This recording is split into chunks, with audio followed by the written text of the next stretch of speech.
Good morning, everybody. Welcome to Current Affairs. This morning, we're going to be talking with Stephen Roberts. He's going to tell us how to get money for college. Am I right, Stephen? Absolutely. Amnon, how are you doing? I'm fine, thank you. Where are you in the world? I'm in Utah, in the United States. So it's a little bit earlier for you this morning. Yep, but it's okay. So excited to be here. So when you were getting to go to college, your sister was involved in a car wreck, and your parents said no money for college for you. Yeah, it was an interesting conversation. Basically, they came and said, we're covering the medical expenses, and we can't afford your college. So good luck. You're on your own. So what'd you do? Well, I was at the time, I was kind of debt adverse. I just didn't want to take out student loans, and I kind of was avoiding debt just altogether. I didn't realize at the time how beneficial that would be for me. I didn't know about that you couldn't get out of student loans. I didn't know about really about interest or anything and how much it would actually cost. But what ended up happening is I tried a lot of things. I tried many different resources, and by the end of my college time, I had 11 scholarships and grants, 2 prestigious scholarships, worked as a teaching assistant and a research assistant, and was paid more money than what college actually costs. So what my parents gave me actually turned out to be a great gift. What was a difficulty became a great blessing in my life. And after I got into industry, I started realizing how much this is a problem. At first, people would tell me they're still paying off student loans 10 years after the fact, and I thought it was an isolated case. But the more I spoke with people, the more I realized, oh my goodness, this is a huge problem. And so that's when I decided to write my book, just to be able to help people learn a lot of the resources that are available. So this is why you wrote the book. Yeah, trying to just basically help people avoid a lot of the pitfalls and the mistakes that aren't necessarily mistakes, but just they didn't know about other resources that would have been better, faster, and cheaper for them. Okay, so what's going on with the book now? Well, the book just recently got published, and it's doing fairly well. But what it is, it's a story. And what it is the main character finds out 2 days before school starts that, well, mom and dad said, sorry, there's no money available for school. And so he had to go figure a lot of things out. And along the way, he meets some friends who teach him how to do things like buy books at a discount, or be able to apply for the FAFSA, or being able to get scholarships and write essays and doing different things like that. And so throughout the context of a story, it teaches the principles of how to pay for college that nearly anyone can follow. What percentage of kids do go for student loans, and how are the parents involved in these student loans? Oh, this actually kind of irks me is that I just found out recently from USA Today that 70% of all college attendees, not even graduates, but just attendees, will take out a student loan. And so that's 70%. And then of the parents, of how they're involved, sometimes what they'll do is they'll co-sign on a loan, right, which is equally bad for them because it affects their credit and their financial stability as well. Because if the student's not able to pay, they come after the parents. And so what happens is that people take out student loans and they effectively gamble with their future, saying, I'm going to get a better job, I'll pay this back after college, or whatever else. But that's often and unfortunately not the reality of what happens. Many times people are left looking for work, or not getting as good of a job as they thought they could have. And so they're stuck with mountains of debt and they can't get out of it. So it's a real problem, actually, for a lot of students. Are there numbers what's the highest debt that you heard in your research for a student? Well, the funny thing is that you have to compare major as part of it because, for example, I heard of someone getting about $42,000, and that was just for an associate's degree, a 2-year degree. And so I've heard of that, and I've also heard of, for example, an architect who ended up with about $120,000 of student debt, but he was only making his payments turned out to be $1,800 a month, and he was only making $2,600 after taxes. And so that could be a big bite. Or perhaps even other majors are really it depends on kind of the shock factor, depends on the major for me. And if you have a less common or less prestigious major, the more you get, the more in trouble you get. Lately, I mean, in the last year, I think they changed the rules about the interest rate for student loans. Is how is this affecting people? Well, let me put it this way: is that irrespective of what the interest rate may be, even if they lowered it just a couple points, even with a very low percentage, people will still pay 1.5 to 3 times as much of their schooling as they would have had they chosen other venues. And so, in terms of lowering it, the problem is really with student loans, it depends on if it's a subsidized loan or an unsubsidized. The difference being is that while you're in school, if they're paying the interest or not. And so what happens for a lot of students is they'll take out a loan and then they don't make any payments for 4 years going through college. And then what happens is they get a bigger bill right when they get out of college, and then it's harder to pay off later on. And so really what happens is with a lot of these student loans is if people just knew some of the resources and things that could help them, they could save themselves thousands of dollars and years of debt, literally decades. Okay, so let's jump right into those other ways of paying for education. Okay, well, great, Amla. Let me share one with your audience that anyone can do, and it does not depend on your GPA. Now, what happened is I mentioned that I had the privilege of being a teaching assistant. And so one of the responsibilities that they gave me is they said, you need to hold office hours and answer questions for other students. And so I was like, okay, great, I can do that. Well, what happened is I went to the lab, I sat down at the computer, and nobody showed up. And so I was like, I've got a backpack full of homework. I'm sitting at my department with all the software that I need. I'm just going to do my homework. And so that's what I did, and it was great. I got paid to do my homework, so I got a job that acted like a scholarship.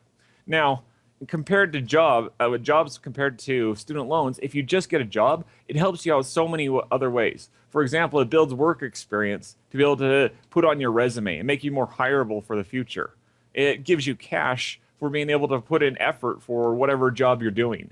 And what it can also do is if you take it to the next step and look for a job that will pay you to do your homework, you can actually have a job that will act like a scholarship in purpose. Now, as a TA, yes, I was grading, and yes, I was doing other responsibilities, and I did those first. But I would get those cleared up as soon as I could, and I would sit during my office hours and do my homework. And very rarely did someone come in. And so it was a great resource for me. Now, in a college setting, there are dozens of these types of positions. There are things like being a parking lot attendant, being an information desk attendant, a computer lab monitor, or a weight room attendant. Or if you want to expand outside of the college circle, but sort of close by, you can go to a mall kiosk or even go to a night shift at a hotel clerk where there's not many people that come in. So those type of positions can be great. Now, I have to caution you is that knowing what I was doing, I went up and I saw this girl in a cafeteria. You know the look. She was kind of bored, just kind of slumped over. Well, what happened is I went up and asked her, so why don't you read or something while you're here? And she looks at me and goes, I'll get fired. And so I realized you just can't assume that because there's downtime that you can take advantage of this. So what I found works really well is to go investigate beforehand and ask the people who are already in that position and ask them basically, so what do you do when you've already done all your other tasks and there's nothing to do? Can you read a book or something? Reading a book is a safe question. And so what you do is they'll tell you, oh yeah, some of us will get on the internet and others will, check our emails, search Facebook, others will read book or do our homework, whatever. And generally you can know, okay, that's a job that would sort of act like a scholarship.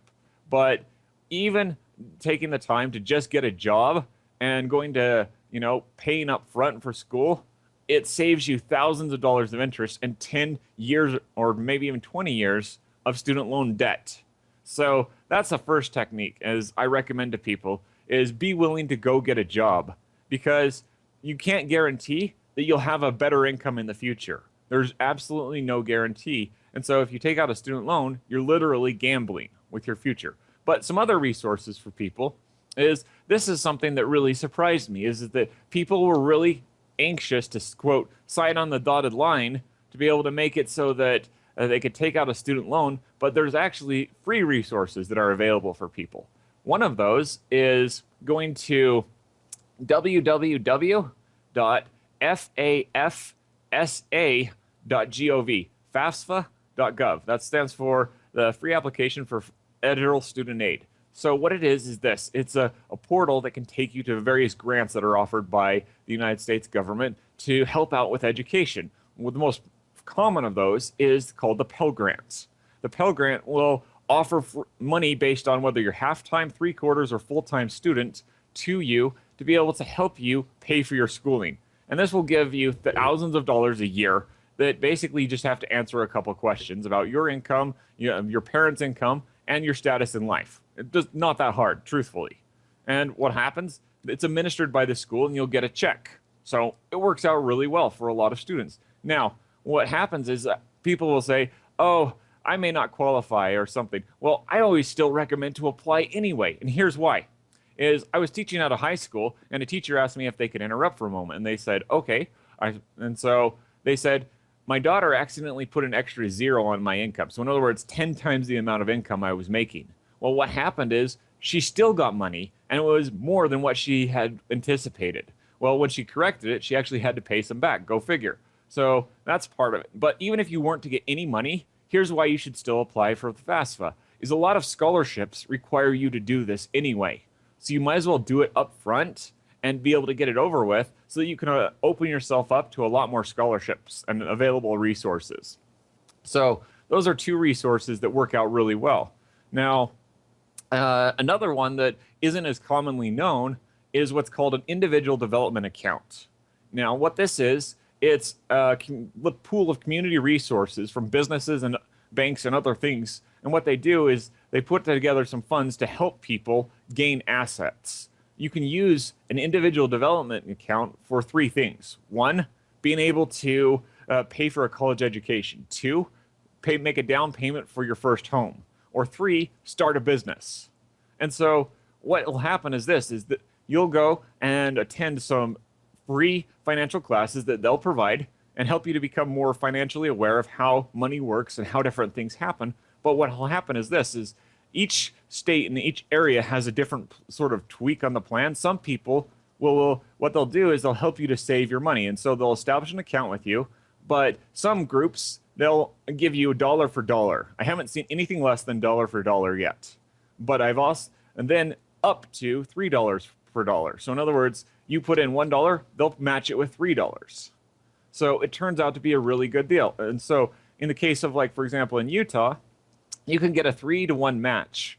And what that does is this, is you save up for over a period of 2 years up to $1,500. And then, so you've put in $1,500. At the end of 2 years, they will give you $6,000. And so then you have to, the requirement is you have to spend that money within a year.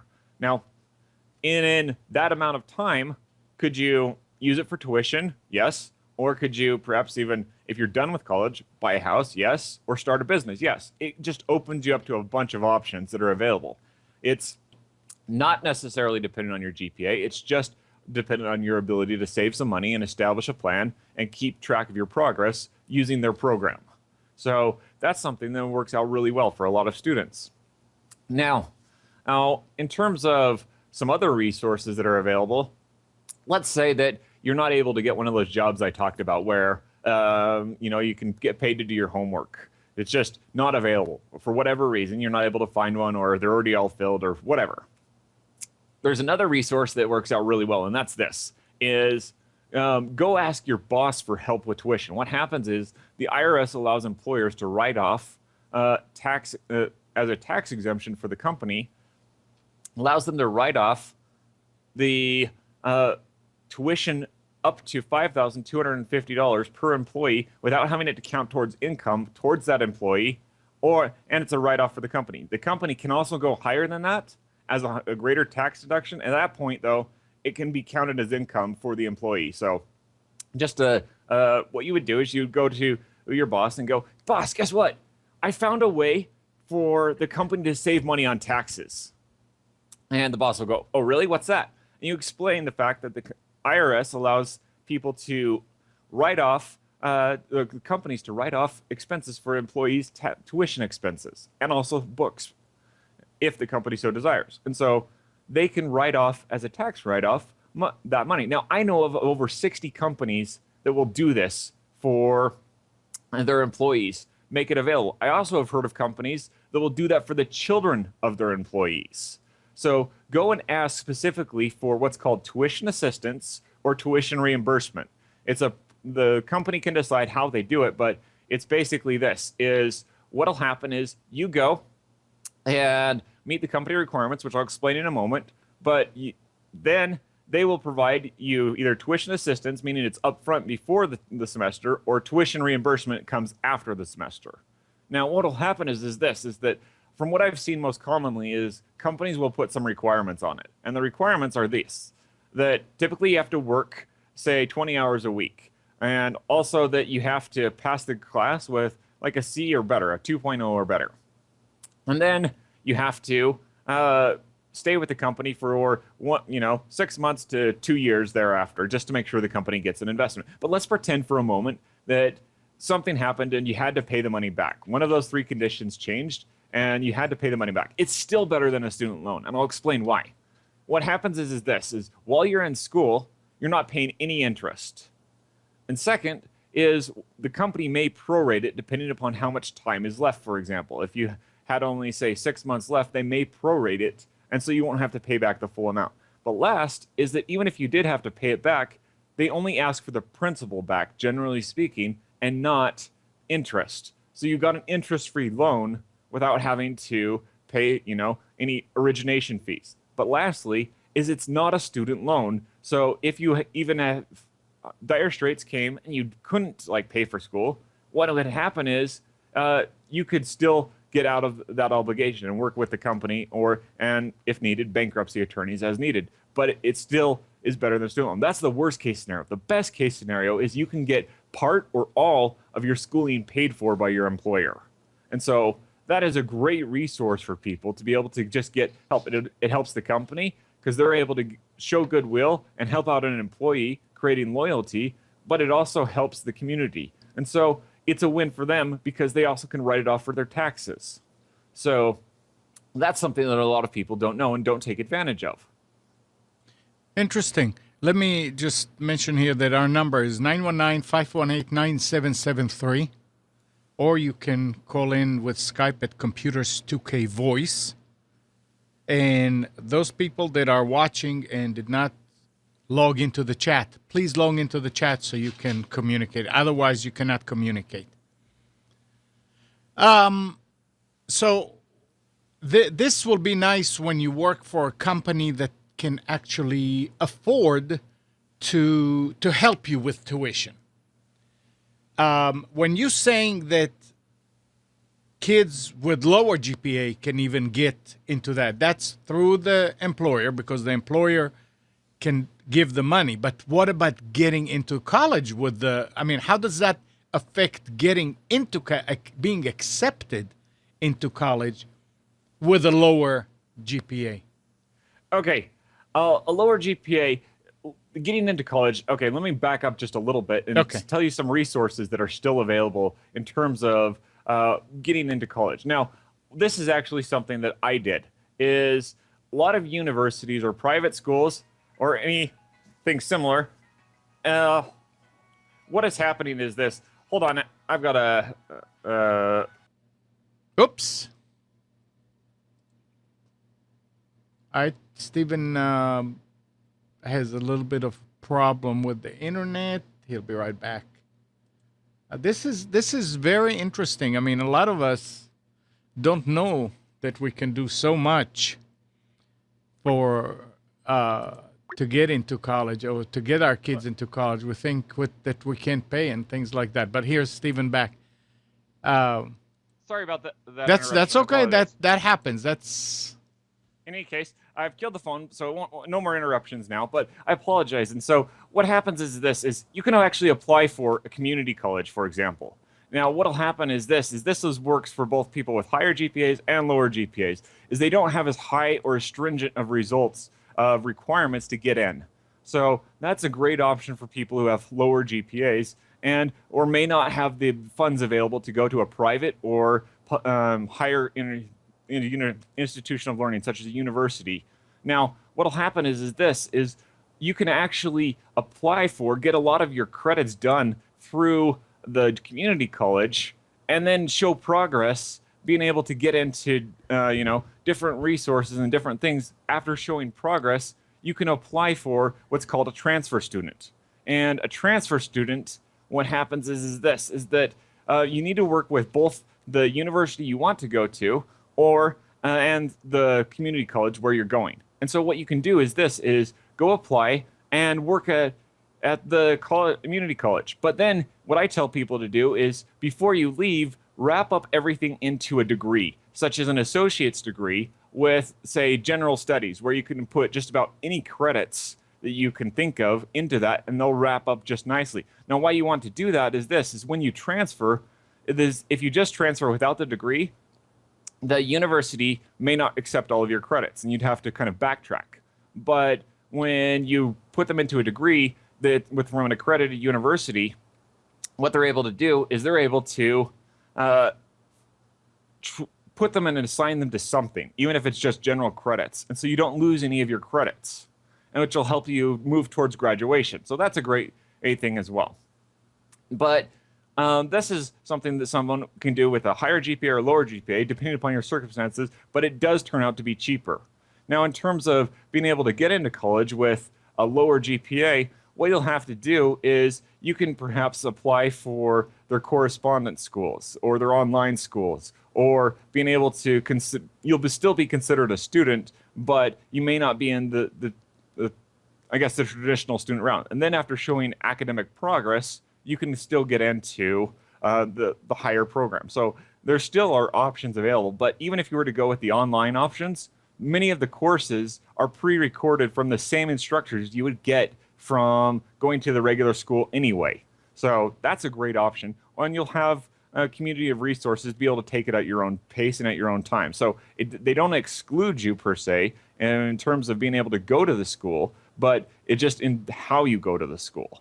And so that actually works out pretty well because, for example, a lot of moms, for example, who may not have finished college or been in college for years, they've taken an online curriculum or going through the school's online program is a great resource for them because they still get the credits from the school, but they may not have the stringent requirements to be able to basically have to be considered a full-time student going to classes. So that's just a couple options for people. But in addition to that, I don't want to give the impression that you have to have a high GPA to be able to have scholarships.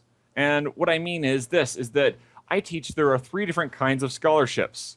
There are what I refer to as project-based scholarships, background-based scholarships, and merit-based scholarships. Starting out with background-based scholarships, this would be things like your heritage. It would be a lot of people around different high schools establish grants, for example, that for people who went to that high school can have a grant or a scholarship given to them.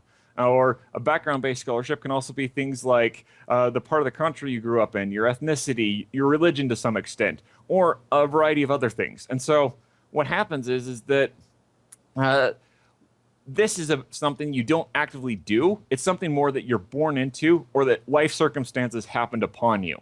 So that's something of note. Now, a project-based scholarship, what it is you do something to get something. And there are thousands of these types of scholarships. It'd be doing something like taking a picture as a photographer, or writing an essay, or doing a creative piece of art, or doing like service even. That's, you do something to get something.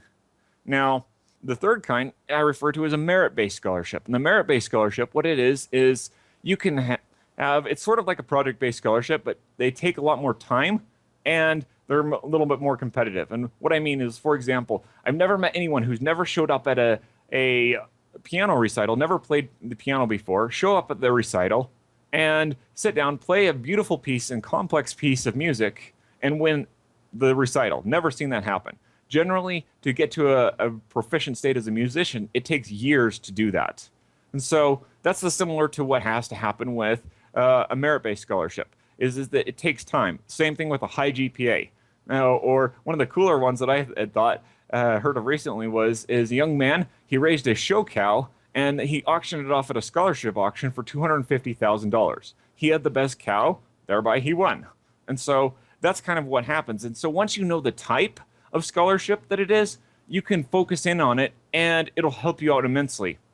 Now, I've seen scholarships, for example, some weird things of like being able to make up a peanut butter recipe, or being left-handed, or being over a certain height, or being under a certain height, having, different leaderships, being involved in student organizations, clubs, different things. There are so many options and available potential. It's actually amazing. Now, Amnon, could I share with your audience some resources that they can use to go find some scholarships that'll work for them? Okay. Okay. There's a website that I really like. It's called www.fastweb.com, FASTWEB.com. And what that is, it's a sort of like a scholarship search engine. You go there and you fill out about 100 questions, no joke, and it'll ask you things like what your parents have done, where your parents have worked, and the things like that. And also what you've done, the clubs you're involved in, your interests, your hobbies, what you've done in school, out of school, your major, all of those type of questions. Well, what'll happen is it'll filter out all of the things that don't work for you, that don't apply to you and don't apply to your situation. And so I would like, this is something that works really well for a lot of people, because if you just go to an internet browser and type in scholarship, you'll get millions of results. You won't even know if those are something that works for you. And so instead, what you can do is go to fastweb.com, punch in your information, and it'll only show you the ones that do apply to you, that you can apply for. And so that'll save you time right there. But what else you can do is you can sort by deadline, and you can also, what you can do is read the description and click on the link. It'll take you to the exact spot, the exact place you need to go to be able to fill out and apply for the scholarships. And so this is something that is, a lot of people think that, oh, just because I don't have a perfect GPA or I'm not an athlete, that they can't get scholarships. That's not true. I was curious because I wanted to see what would happen. So I put in a profile into this site, fastweb.com, and I put in a white male who was a freshman in college, had a 2.7 GPA, got a 19 on the ACT, and his major was agriculture with an interest in bull riding. I just picked random stuff, just wanted to see what happened. And so you wouldn't think that someone like that would have that much scholarship offerings and potential available. Now, keep in mind, I didn't do all of the interests that I could have done, but even with what I did do, I had gotten 83 scholarships worth $184,000 of scholarship potential available for this pseudo profile of a person. And Wow. so if someone like that who has such a not that great of a chance as it seems of an obscure major can get that much money, how much could you get is what I'm asking. It's not necessarily what that person could get, but what could you get? And so I wouldn't rule out scholarships at all, even if your GPA is low and almost non-existent. I would still say there are things you can do, because going back to those three types, if your GPA is not great, go do a project-based scholarship or a background-based scholarship. And you kind of have to present yourself as a story. And so if your GPA is not great, don't necessarily focus on your GPA, but focus on what you have done. Whether it's any type of service or leadership or any type of activities that you've been involved in, sports or whatever, you can still find things that will work for you. And people will tell me, oh, but Fastweb's on the internet. Anyone can find it and it doesn't work. Well, the problem is with that statement is most people don't apply. I won 2 scholarships from Fastweb, well, at least finding out about them through Fastweb. And so, does it work? Yeah, but you just have to be willing to apply. Now, could I share with your audience my biggest financial mistake? The thing that kind of still irks me to this day of what I did wrong in college. And Are you sure you want to share it? Oh, absolutely. Because I want people to learn from my own experience and understand so that they don't make this same mistake. Okay. All right, And that was going to be my next question, and I was going to put you on the spot here. Is did you or do you live by these principles? And uh, go ahead. yourself, do you follow them? Did you follow them? Well, let me be clear is that I didn't follow 100% of the things I teach. Some of them I actually learned while I was writing the book because I was just looking for resources. But did I live most of them? Absolutely, I did. It was, for me, it was sink or swim. I just knew that I wanted to go to college, and so I found a way to do so. I didn't want to do it with debt, and so I tried a lot of different things. I asked a lot of people, and I made a lot of mistakes, but I also learned from them. And so did I live these principles? Yes. And many of these principles that I teach in the book, I still live to this day, even just outside of a college context and more in a everyday context. And so it's been something that's kind of changed my life. But like I had mentioned, I made lots of mistakes, and here's my biggest one. I want everyone who's listening to this to pay attention because I want you to avoid this mistake. And here's what it was is I was in a major that had about 800 people in it at the university I was attending. The department sent out a email toward the beginning of the week and said, we have 2 scholarships available from a local company. They're double tuition, and they'll offer you a paid internship. And it totaled somewhere between $15,000 to $20,000, all things considered. And so this is where my mistake came in. Is I went, that sounds great, but well, there's 800 people and they're going to give it to somebody else anyway, so it'd be a waste of my time. Plus, I've got homework to do, and I mean, I don't want to take the time to write an essay. I mean, yeah, I'd have to spend the time, and it would just be a waste of my time. Well, what happened is, unfortunately, is that I didn't apply. The deadline was at the end of the week, and I just didn't apply. Well, about 2 weeks later, they announced the results. Now, 800 people and worth about 2 scholarships worth about $20,000 each with the paid internship. How many people do you think applied? One. Wow, you're pessimistic, but you're pretty close, actually.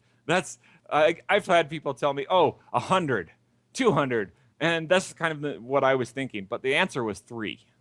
Wow. 3 people applied. So in other words, they had a 66% chance of getting 20 grand. And what twist kind of irked me a little bit more is the people who won, I knew them. They were my classmates and peers, and because we had talked, I knew approximately what their GPAs were, and I could have gone head to head with them. And so, and I'm not saying that I would have won. I'm just saying that I denied myself that opportunity to even be given the chance to win. Yeah. And so this is the biggest mistake you can make when it comes to, I guess, in college or anything else in life, is to self-select out, to not even give yourself the opportunity or chance to have that opportunity. I was the one. I was the judge. It wasn't a scholarship judge. It wasn't a teacher or anything like that. It was me that cost me that money. I'm the one who didn't apply.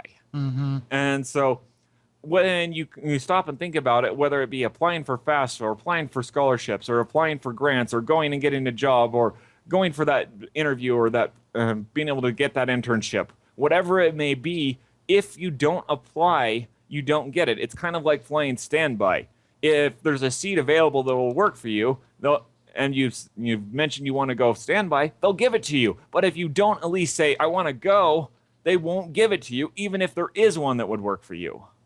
And so this is something I want everybody to pay attention to is don't disqualify yourself. Instead, do the best you can and give the best job and representation of you and your work that you possibly can and leave it in their hands. Okay? It may just be that they win. Now, I also want to break a myth. A lot of people think that you have to have a perfect GPA, a 4.0, to be able to win any type of scholarships. While that may be true for some scholarships, that's actually not true for most scholarships. And what I mean by that is this. Think about this for a moment. Let's make you the judge right now. think about this. If you get an application that has somebody has a 2.0 GPA, the bare minimum of the GPA that you've established. And so they write a fantastic essay. It's amazing. And then you have someone who has a 4.0 GPA and they don't write a great essay. It's just kind of a haphazard essay. Who would you honestly give it to? Would you give it to the one who wrote the better essay, or would you give it to the one with the higher GPA? Think about this. It's going to go to the one with the higher GPA. Now, I actually got the opportunity of being a scholarship judge, and we kind of eliminated a lot of these type of scholarships. I'll explain in a moment about the essays, but what happened is that we eliminated the ones that we didn't like, and then we would only focus on the essay. And then once we kind of got to a point of a tie, we would look at who needed it the most financially and who had the better GPA. And so the GPA sort of acts as a tiebreaker, if you will, but it's not the deciding factor. It's the main submission. It's your project, your essay, your representation of what you've done. And so that's something that I highly recommend people understand is that it's not the GPA that wins. It's how you represent yourself and the quality of work that you do. And so could I give a couple of tips, Amnon, to be able to help? The floor is yours. You can. I mean, okay. the thing that came to mind here with the not applying and all that, it just reminded me of the story of the guy that says, "God, why don't I ever win the lottery?" And God says, "When's the last time you bought a ticket?" And he said, "I don't remember." It's you don't go for it, then don't expect anything to come your way, right? Yeah, absolutely. It's that same type of mentality where with the scholarship, you have actually a lot better odds than the lottery.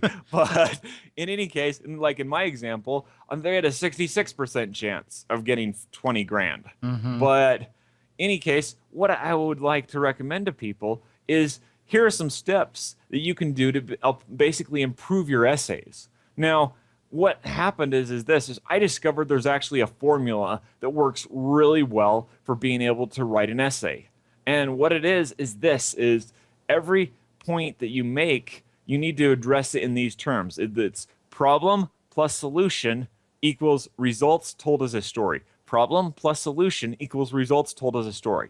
Now, what do I mean by that is let's say that your pastor or bishop or clergyman or whoever from your church invites you to come and help clean up the church, to weed it and pick up the church. Well, you could write, for example, I helped clean my church, but that doesn't tell anybody anything. And does that mean you picked up a gum wrapper, or does it mean you helped clean up after a fire? It really doesn't tell anybody anything. And so when I was a scholarship judge, we would eliminate all of the essays that were general, non-specific, and just kind of said things like, oh, I love to give service, or I'm a great leader, or, those type of general statements where they didn't really tell anything of value. And it really made it hard for the reader to understand what they did. And so instead, let's use the formula. For example, one of the things I suggest is you translate it from, religious terms into general terms.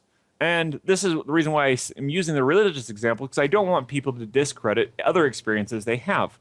You just have to word it in a way that people can relate to. For example, what you could say is the local community center had become overgrown with yard debris and was desperately in need of being able to be weeded, pruned, hedged, and have litter picked up from the premises. The 400 members of the community center were greatly affected because of how eyesore the community center was. Okay, so I've just said the problem. And then now the solution portion. It would be, I volunteered as part of a 10-person committee to help clean up and perform landscaping on the community center. My committee and we gathered 2 dumpsters full of debris and yard matter. We helped clean up the hedges, pulled the weeds, and I was specifically in charge of trimming the hedges. We donated over 20 hours of service to the community center and greatly improved the aesthetic appeal of the community center. So that's the solution. Notice I've quantified a couple things. 2 dumpsters full, 20 hours. And so, You don't need to mention that those committee members were your own family or anything to that effect. But now let's put in the final part is results told as a story. And that would go like this is, I had a lot of fun being able to serve others. And after we were done, many of the community center members told us that they greatly appreciated our efforts and that the community center looked 10 times or even 100 times better than it had before. I learned that being able to help people also benefits me. I kind of put in some soft results into there as well and given an emotional appeal. But can you tell the difference between that and your first example I was giving of, I helped clean up my church? You really don't have a good idea of what the person did or how they did it. But you can get a kind of an idea with the other and get a more specific, relatable example. Now, something that it helps people is that when it comes to writing essays, is that in scholarships and in college, what'll happen is you'll need to have different standards. Or say your college professor may want you to write in Chicago style, whereas another college professor may want you to write in APA or MLA. A scholarship may want you to write and cite your sources in an APA or an MLA setting. Now, you don't really, it can be really confusing, and it's actually quite difficult, I found, for someone who's not an English major to keep track of what needs to go where, how to do it, underlining, italicizing, those type of things. And so I found this great resource that can help a lot of people. And I didn't even have this in college, but I wish I did. What it was is called, the website is www.citefast.com, citefast.com. And what this is, it's basically an auto form that allows you to fill out and do your citations. You can do anything from a book, a podcast, a web page, an interview, basically, anything you can think of, even a personal experience. It'll let you cite it in the right form. So you first select your style, say APA, and then you select what you did, say a book. But what you can do is, like, for example, with a book, you can put in the ISBN number, the International Standard Book Number, and put that into the search form. You hit enter, and it'll automatically fill in the author, the publisher, the publication date, and the title and the edition into the form. So you don't have to do that yourself, which saves you a lot of time. But then what you can do is you can add your citation, you can tweak it to however you need, add page numbers or whatever, and then you can add it to the citation, and it'll create a bibliography for you automatically. This is why I like CiteFast compared to any other search, because it does such a phenomenal job. And so what happens is that you're able to cite a lot faster. I mean, in other words, rather than having to spend 3 hours looking up how to do your citations, you can literally do it in less than 10 minutes. So this will save you some time in being able to apply to both writing your essays and applying to scholarships. And so it's become a great tool that I use now. Just anytime I'm wanting to write or cite something, I use this just because I don't want to have to look it up. As lazy as that sounds, that's the truth of it. How it is I don't want to know. I don't really want to keep track of how to do everything or spend the time to figure out how to do it. I just let the site do it for me automatically. Now, something else that I would do is I systematized. This is huge for being able to apply for scholarships and grants. And what you do is basically you create an Excel sheet that has all the information. Because what I noticed is I applied to one scholarship and it would ask me my name, my major, my GPA, the school I was attending, and my address. Okay. The second one asked me the exact same thing. The school, my name, my major, the school I was attending, my GPA, my address. And so the third one and the fourth one, I realized, hey, wait a minute. I could save time just by doing all this information and saving it. So that's what I would do. You get an Excel sheet and you put in your first name, Stephen, last name, Roberts, full name, Stephen Roberts, and then fill out your address, your GPA, all those things, because they don't really change that often. I mean, they may change from semester to semester, but it's not that often that you can't work with it. And so you do this, and what you can do is using Control-C and Control-V on a PC or Option key C and Option key V on a Mac, you can copy and paste, and using a mouse, using some keyboard shortcuts, I could fill out the demographic portion of an application in about 30 seconds, getting really fast at things. You know, of course, you'll need to practice and make sure you can get the keyboard commands down, but it gets actually incredibly easier compared to 10 minutes. So then I was like, hey, wait a minute. What if I could do this with my essays as well? Because I could either use the essays that I wrote from school for any type of school project or school assignment and use those essays. I'd already researched, I'd already done the citation, I already did the work.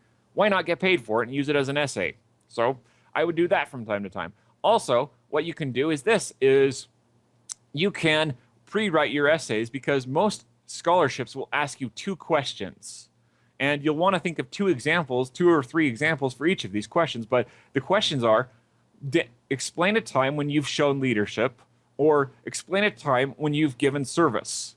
And so what you do is you can pre-write your essays. And so you can have a long version and a short version of each example, so you know the word count, because sometimes scholarships essays have word count requirements. And so what you'll do is this, is you'll go like, after you've written out your essays, you go check them with the Writing Center, you make sure they're cited correctly, and you have like a 100-word segment or a 300-word segment for the long version, being able to describe your experience. And so here's what you would do, is you would literally go like this, is I have always been a leader, type, type, type, type, type.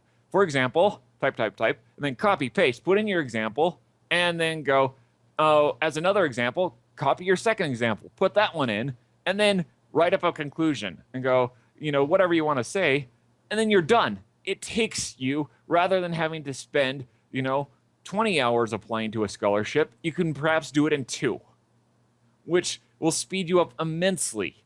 Now, there's something that it's really amazing, is that the more you do this, the better you get at it. The faster you'll be, the more efficient and the better writer you'll become. And so I would recommend to people is do everything that you can to create a system to basically apply to as many scholarships as you can. And so this is part of it as well. Now, okay, let's say that for whatever reason, we didn't live in this reality, and we lived in a different reality where no scholarships were available whatsoever. And so could there still be ways to pay for school? And the answer is yes, there are still ways to pay for school. One of the ways that I liked was being able to offer people the opportunity, at least myself, I would get paid to buy my textbooks. Now, how I would do that is I would get them offline and sell them at a higher price to other students. So it worked out great. I would learn from classes of which books I could get that would be cheaper, and for my own classes, I would just be researching for my own classes that I needed and find out which books I could make a profit off. I'd sell those to students, and just basically being able to help myself and help other people. It worked great 'cause I gave them a great deal. It was better and cheaper than what they could get elsewhere, but I also made a profit off of it. So that was something of use. But there's still so many other ways to pay for college. If you haven't heard of this, you should go look into it. Just about every state has at least one of these. And what it's called a 529 Education Savings Plan. Now, what this is, it's kind of acts like a Roth IRA, where with a Roth IRA, you take the money, and a 529 savings plan for that matter, you take the money that's already been taxed, both state and federal, on your income tax, and so it's after-tax dollars, and then what happens is you take it and you put it into a special account to be able to help pay for college. Now, with a 529 education savings plan, you can use it for certain things. You can use it for tuition, you can use it for class fees, lab fees, books, and housing. So that's something that it's really great. Any money that gains that are earned, you don't have to pay any taxes on them. So that's something that's great. But it varies from state to state, and you'll have to look at what your state does. Some states, they have this program where they'll effectively lock in the tuition rates now, and so that when later when it comes, they'll kind of combat inflation, so to speak. Others, what they'll do is they'll give you a state income tax credit. And what this is I've heard of, like, for example, 5%. Well, that's my state. And what'll happen is, excuse me, what has happened is people will they'll put the money in, and they can get up to a 5% state income tax credit, which acts as a return, an instant 5% as a return coming to them.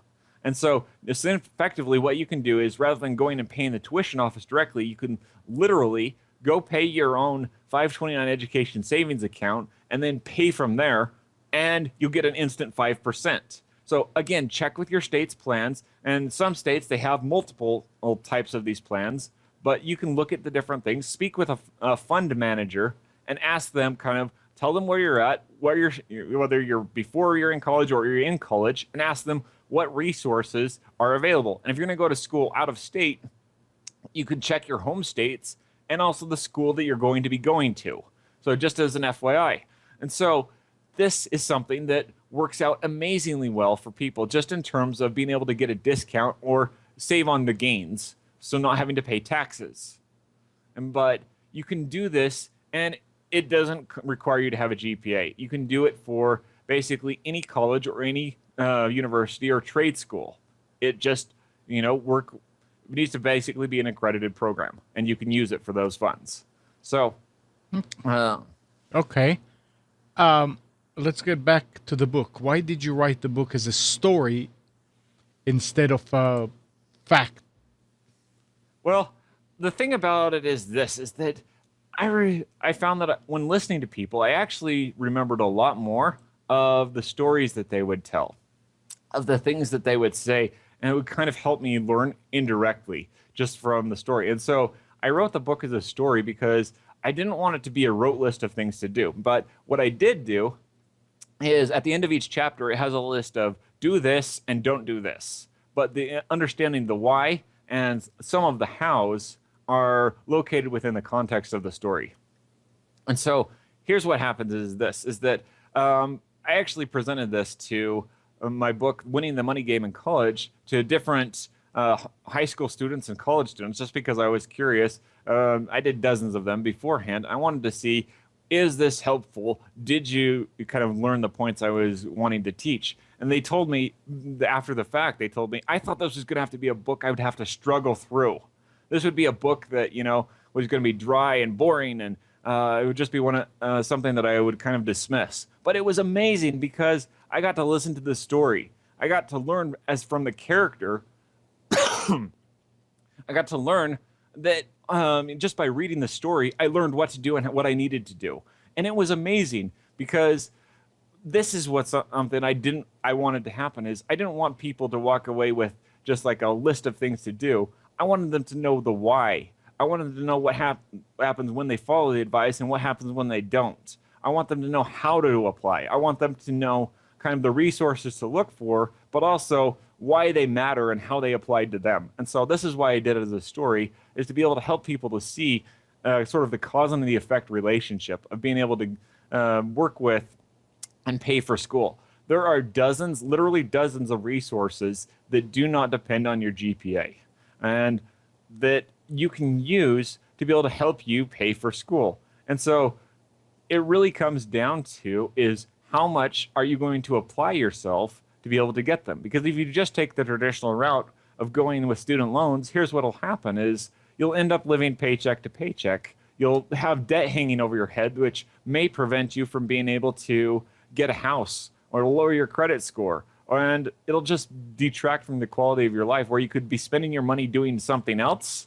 You're spending it doing something that you've already used and paid for long ago, but you still have to pay for over and over again.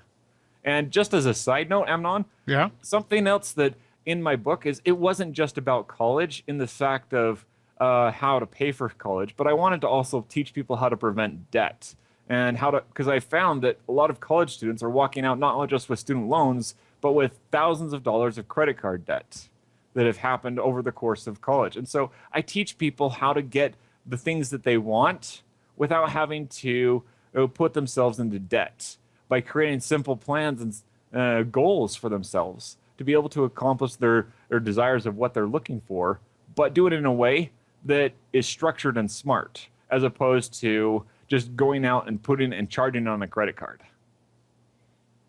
All right, that makes sense. There was one thing that was mentioned here that I'm not exactly sure what it is. What's the bubblegum diamond thief? Okay, that's actually just the topic I was kind of hinting at and referring to. So Okay. glad you asked that question. Is let me explain what the bubblegum diamond thief is. Now, I didn't use the term at the time, but I used the principles at the time. When I was 10 years old, I had a paper route, and for the first 8 months, I spent my money on whatever 10-year-olds do, what candy and perhaps little dumb little trinkets and toys and whatever else. And so what happened though is that this was kind of right when the internet was getting big, so it's nothing like it was today, and there weren't as many people putting things out online. And so what happened as the paper boy is I got to see the day after Thanksgiving sale ads before most people did. And so I was looking through and I saw something I wanted. I wanted a computer at the time. And at this time, the computers normally cost about $2,000. Well, I looked at on this day, they were half off. They were $1,000. And so I did a quick calculation of being able to earn $100 a month of what I was earning from Paperboy. I could purchase it next year. And so 1 year later, I purchased my computer. And now here's how I did it is I cut out all of those cheap, flimsy expenses that I would use. I got rid of the thing. I would basically go when I was at the store, do I want this candy or do I want my computer? And I found that I wanted the computer more. I wanted that more. And so I cut out my things. And I also did, extra chores or whatever, raking people's leaves and whatever else. But I earned the money because I cut my expenses and increased my income. And so here's what a bubblegum diamond thief is it's a two-part thing. What it is first you got to have a diamond. In other words, a goal that matters for you. I want something awesome. I'm not talking like going to the movies. I'm talking like going on a road trip or going on a cruise, going on a study abroad to Europe, buying a new electronic gizmo of whatever it is that you want, or perhaps even your dream wedding, or even, it may be something as simple as paying for college and finishing debt-free. Whatever it is you think is awesome, I want you to set as a goal. And then start thinking of, okay, how could I get rid of the cheap expenses, the things that I don't really want? And this is the bubblegum part. Because like if you buy bubblegum, unless you're Violet Beauregarde from Willy Wonka, most people get rid of it in less than 2 hours. So you spent your money and it's been on something cheap and flimsy. I don't really know of anybody who values chewing a piece of gum that much. But I do know of people who go, oh, do you remember that time when we went on that awesome road trip to such and such place? Or other people who were like, yeah, one time I went to Europe and I was able to go to all these places and things. It's those type of events that you'll remember. But I found is that if you spend too much of your money on the bubblegum type items, you will never have the diamond type items that you actually want and value. And so what you do is I teach a lot of the ways of how to do this. Like, for example, is going and getting a debit card and add up all your expenses and categorize them, whether they're fixed or fluctuating. If it's a fixed expense, have it paid automatically with your credit card or with bill pay. And if it's a fluctuating expense, things like your gas, your food, your utilities, put it on your prepaid debit card. And what'll happen is that you can gauge how much money you have. If you make this commitment that you'll only spend the money you allocate on the debit card, otherwise it comes out of something else. Say, if you spend too much having fun, you need to be living on ramen or rice or noodles or whatever it is. You find a way to stay within those bounds, but it keeps your expenses fixed. And so you only spend what you can afford to spend. But then there's some other things you can do is start, I'll explain these more in the book and the chapter of how to do this, but you can find different types of rewards and help yourself get there faster by diverting your income. I had a friend who told me basically, oh, come on, Stephen, I've used the envelope system for months and even years. Is this really going to work? I said, try it for 1 month. Try it for 1 month. And here's what happened is that he comes back.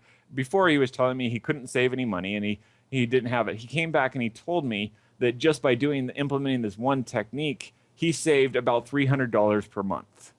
And so he said, me and my wife, we're working towards buying our goal, our diamond, and we're actually very close now. We've saved enough money and we've earned additional money to be able to help us get there. And so he had tried it just for 1 month, but he could already see the value of what doing this type of system. It does it automatically. You don't have to, and then it keeps track of your spending for you because it's recorded in the log of your debit card. And if there's anything that ever changes with your credit card, you know because you know the total and it's a fixed amount only. And so, in other words, I want people to have a goal and then set a plan to get there and then go have fun. Go do it. Yeah, that's a good way to do it. Absolutely. You got to have fun in that kind of stuff. All right, I know you have something coming up at noon. Tell us where we can find the book and where is your website and so forth. Okay. Well, my book is entitled Winning the Money Game in College. And where you can get it is at my website is www.collegecashchampion.com. And you can get it also anywhere books are sold. But Amnon, could I actually share something with you? Absolutely. That I'm doing? If you have the time, I've got it. Okay. This is a final thought is that if you've learned anything from any of the things I've said today, I'm actually have a goal to help at least 2,000 people save $5,000 or more on this upcoming school year. And so what I'm doing is I'm doing a free webinar. It'll be more web call type of atmosphere, but in any case, what'll happen is I will spend an hour a day for 4 weeks. So every Thursday for the first 4 weeks in July, on the 2nd, the 9th, the 16th, and the 23rd of July, and I will teach you how to do a lot of the things that I've been talking about. I will teach you where to find scholarships. I will teach you the sequence that you should follow to give yourself the best results. I did find there is a sequence, and it does matter. I will teach you basically a lot of the strategies that I haven't had time to mention today. I will teach you basically how to apply, how to write essays, how to find money, how to save money, how to do all these things so that you can save at least $5,000. Truthfully, most people will save more. I have here's a copy of the book just so everyone can see. But yeah, it's on the video. The biggest thing I want to share with people is I say 5,000, but it's not a guarantee. It's all, of course, it depends on your efforts. But here's what someone else has told me is that just using one of the techniques Stephen has described has saved my wife and me almost $57,000 in college expenses. And that's just one kid. I've gone through these principles have been used by other people. I've taught them to a variety of different people, just either getting feedback in preparation for the book or doing things, and it saved them thousands of dollars. And so I want to tell you is that I can't guarantee what you will or will not be able to do, but I can definitely teach you the principles that have worked for others, and it can work for you if you apply them. So how do people go about that? Okay, how they get on this webinar is if you'll go to my website right now as www.collegecashchampion.com, you can register. You can also find me at facebook.com/collegecashchampion.com. And so you can find me there. And I will teach. It's coming up on July 2nd, July 9th, July 16th, and July 23rd. You can come in, see. If you go to either the website or go to Facebook, you can see a list of the things I'll be teaching and when I'll be teaching them. So come join, and you need to register at the website, but you can get an overview in both places. So this is something I want to do because I want to help change that 70% that we talked about at the beginning, where 70% of all students, college students, are taking out a student loan.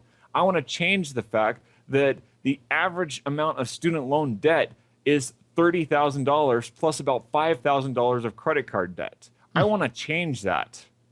I want to change the fact that people are spending 10 or 20 years of their life having to live paycheck to paycheck because they took out student loans in college, Not necessarily a bad thing to do, but there are better ways to pay for your college that won't leave you in debt. And I can teach you those things, and that's the goal with this webinar. Okay, well, that's a very Oh, worthwhile goal and worthwhile to attend that webinar to learn that. Yeah, go ahead. I'm sorry. you're fine. I forgot to mention one very important thing. I'm doing this free. The Wow. webinar is free. And so all you need to do is go sign up so I can send you the link so we can conference call and I can talk to everybody at once. But beyond that, it's free. You don't have to buy my book. Sure, if you want to, great. But this is a goal to help people to avoid having to have the pitfalls of student loans. And this is why I'm doing this. Well, thank you. I mean, this is it's really important, especially in this type of economy now that people do not have the money to pay, and there are a lot of smart and worthwhile kids out there that trying to go to college. Absolutely. All right.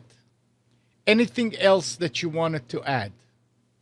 Uh, just one final thing is this is that is there let me tell a story to close. And there was a young man in Africa. His name was Albert, and when he was about 7, his dad moved to the city to get work. Well, after about 2 years, he brought his family and he took them to the movies, and it was a movie from the United States. And he goes, I want to go to the United States because everybody in that movie has shoes.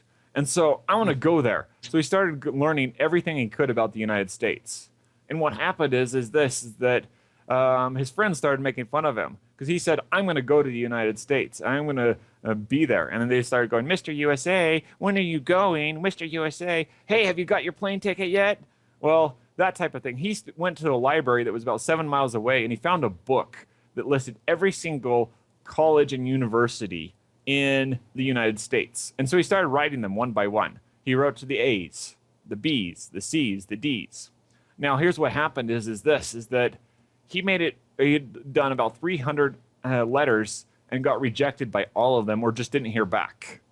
And so he finally got to the University of Maryland in M, about the 300th letter that he sent out, and they wrote him back and said, Dear Albert, we would love to offer you a 4-year full ride scholarship to come to our university. And so my point in this is asking this question. Did he waste his time sending out 300 letters? And the answer is obviously no. And here's why. Because it only takes one. It only takes one to change your life.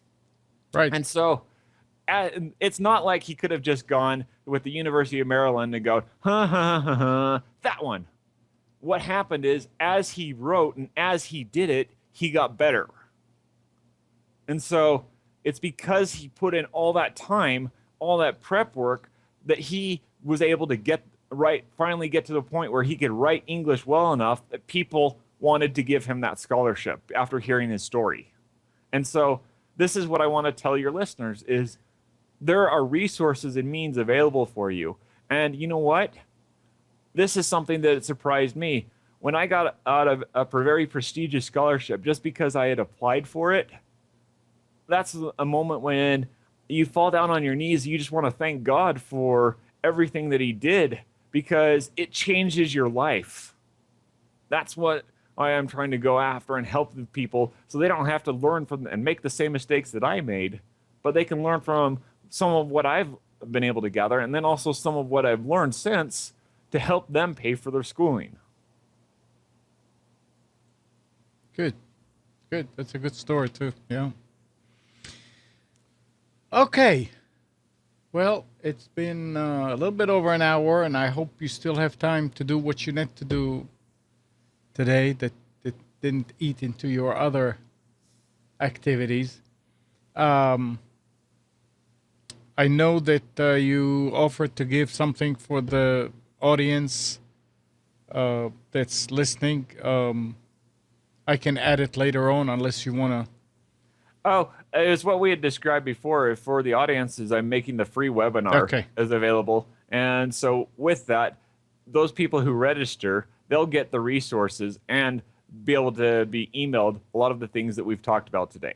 Right, and it's really not just for, like you said, not just for a college kids. It's for their parents, for anybody who's got them in the family, and in general. I mean, you can go and attend and just get good ideas about how to live life debt free, and maybe you can apply it into different things, not just college. All right. Absolutely. Amnon, thank you All so right. much for having me. No, thank you very much. Don't go away. After we get off the air, I want to just talk to you a second. Okay, sure. All right. Thank you.